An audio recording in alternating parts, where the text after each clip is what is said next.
টাটকা বা ফ্রেশ সবজি সবার পছন্দ, আর যদি নিজের গাছের সবজি হয় আলাদা একটা আনন্দ থাকে। হ্যালো ফ্রেন্ডস, আসসালামু আলাইকুম। শাসমনের পক্ষ থেকে আপনাদের স্বাগত।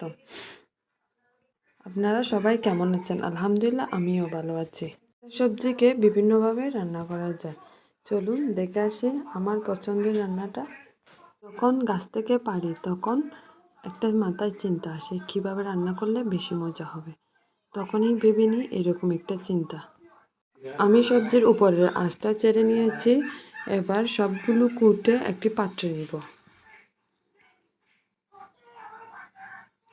দেখেন, দেখতে খুব সুন্দর লাগে, সবুজ সবজি, খেতেও ভালো লাগবে। এবার সবজির মধ্যে আমি সব উপকরণ দিয়ে দিব। মরিচ, পেঁয়াজ সব কিছু পরিমাণ মতো দিয়ে দিব। টমেটো,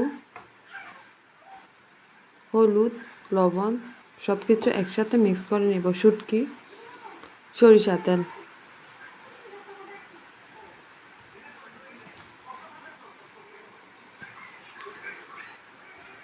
একটু হাতে মেখে নিলে একটু ভালো করে মজা হয়।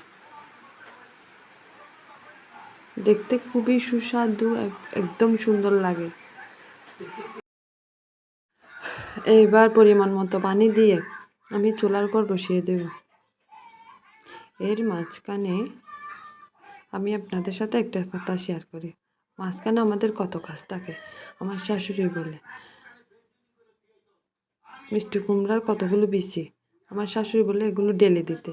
আমি ওনাকে এগুলো কাজের ফাঁকে সব কিছু করি, ডেলে দিছি। কাজের ফাঁকে কত কাজ থাকে।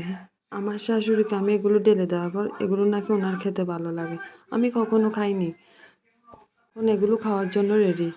এবার রান্নার দিকে চলে যাব, উল্টিয়ে দেখব আমার রান্নাটা হয়েছে কিনা। মাশাআল্লাহ, দেখতে খুব সুন্দর লাগতেছে, খেতেও ভালো লাগবে। লাইক, কমেন্ট, শেয়ার করবেন বেশি বেশি।